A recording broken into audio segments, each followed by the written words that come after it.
lead counsel for victims, Michael Jenkins and Eddie Parker. I'm here with co-counsel, Mississippi Counsel Trent Walker. I'm here with Michael and Eddie's families. Okay, today, here in Rankin County Circuit Court, is a day that we've long awaited. This day, the Rankin County Goon Squad, Hunter Elwood, Brett McAlpin, Christian Dedman, Opdyke, Middleton, and Deputy Hartsfield from Richland. They all had to come and appear in a courtroom where they have created much mischief in. That's right. For many, many years, the Goon Squad has come into this courtroom and they have testified falsely against persons that they have beaten and caused to be wrongfully incarcerated. In this courtroom and in this courthouse, they have been given credibility to their statements and what they have presented to this court. But today was dramatically different. Today, the judge in this Circuit County Court has given out justice to the Rankin County Goon Squad and have brought them to justice in front of the world here today. In the same location where they have harmed many people, they were brought here in prison outfits, prison uniforms, and they're all headed to jail for a long time. That's right, man. You all know that the federal prison sentences are lengthy. Christian Dedman, 40 years. Brett McAlpin, 27 years. That's right. Hunter Elwood, 20 years. Daniel Opdyke, 17 and a half years. Middleton, 17 and a half years. And Hartsfield, 10 years.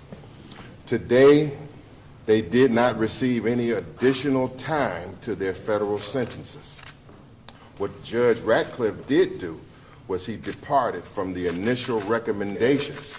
The initial recommendations were very low in this case, and that would be indicative of the past. I think that Judge Ratcliffe departed from the recommendations, and doing so, he set a new standard here in Rankin County, that police brutality will not be tolerated in Rankin County. Let us be clear, no police officer in the history of Rankin County has ever been held criminally responsible for harming anyone, let alone a black person. No deputy in Rankin County has ever been given a single day of jail time in this courtroom. And so what happened in this courtroom today is significant. Yes, we would have preferred a couple of extra years. That's right. Yes, we would have preferred that a couple of more years of time were added on to the defendant's sentences. However, we respect the judgment of this court. We respect the wisdom of this court. And Mississippi has spoken here. This is Mississippi. This has never happened in Mississippi. Justice has come in Mississippi.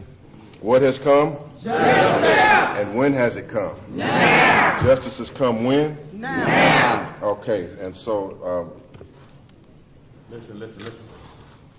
Okay, so we wanted a couple more years, of sure, but we still understand that the 132 years of sentences and prison time that these defendants are facing for what they did to Michael Jenkins and Eddie Parker, that stands forever. There will be no turning back on those sentences. And these are the longest and strongest sentences in United States history for any police officer. Right. These are the longest prison times ever for any group of police officers. Never have 6 police officers been sent to prison for this amount of time in America or in Mississippi. Yes, sir. Okay, we're coming, Brother Eddie, I guess I wanted to tell you how they're feeling. They didn't speak today, they've been undergoing a lot, but they want to explain how they feel.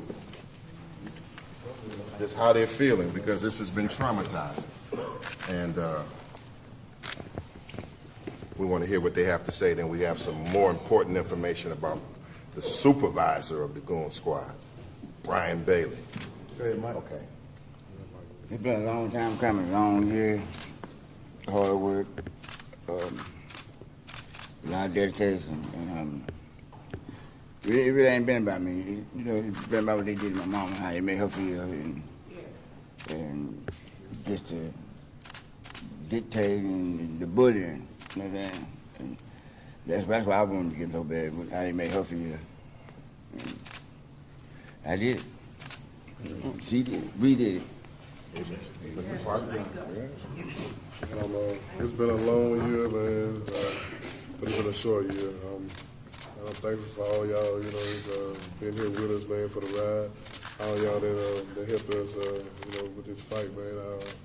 I just want y'all to know, man, it touched me in my heart, man, to know that we were listened to. Y'all gave us a voice, man. Y'all gave us time, man. Y'all gave us strength, So I appreciate all y'all. And today, Rankin County, made a believer out of me. Made a believer out of hundreds. I know thousands, maybe millions of people. So I'm just thankful and that I'm here to see it, and I'm glad Michael here to see it with me. I'm appreciative of my lawyers, fighting for us. I couldn't deal without them. All our family, man, they've been riding with us. It's been That's right. It's been up and down, man, up and down. It's still up and down, man. But still a roller coaster, man. We're gonna ride this thing out, man. Appreciate y'all. We are steps away from the jail where the administrator, Brian Bailey, could be working right now. Is there a message that he should receive from what has happened here today? We're gonna take it over.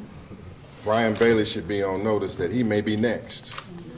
That he may be next in this courtroom. He may be next for federal prosecution, and certainly he is on the list for federal monitoring and takeover of his department. Brian Bailey is ultimately responsible for all of the actions of the Goon Squad because he should have been doing his job. He should have been monitoring his department. I'll let Attorney Trent Walker follow up on that, and then we want to hear from the family. The fourth in command was in this array of people who were sentenced. What does that say about how high this went up in terms of this administration? I think it says everything about how high it went up. You don't rise to position of fourth in command of the department without those who are above you, specifically the sheriff, knowing exactly how you operate. Some of the defendants specifically allocated at their federal sentencing about what was expected of them and the violence that was expected of them as members of this department, and specifically if they were going to work on that shift. So I would find it impossible, and it belies common sense to think that the sheriff had no idea of what had been occurring in his department for years. And also I want to point out, he didn't start out as the sheriff. He served as a deputy in this department for probably the better part of 10 years. So he knew when he was rank and file how things operated, and he knew when he became the sheriff how things operated. Trent, it's already been proven that there are other families that say they've been victims of this same Goon Squad. Do you think there have been people who stories have not been able to come out yet, who are still scared, who are still wanting to see action from the federal government? I absolutely know that to be true. There have been people that we've spoken with, Mr. Shabazz and I, who have come forward, who have still been unwilling to want to undergo, I guess, the rigors of a lawsuit and having to testify and having to come public, but they've called our respective offices, so I absolutely know that to be true. Trent, can you hear Mr. Shabazz talk about how much lower the state's recommendations were for the state charges?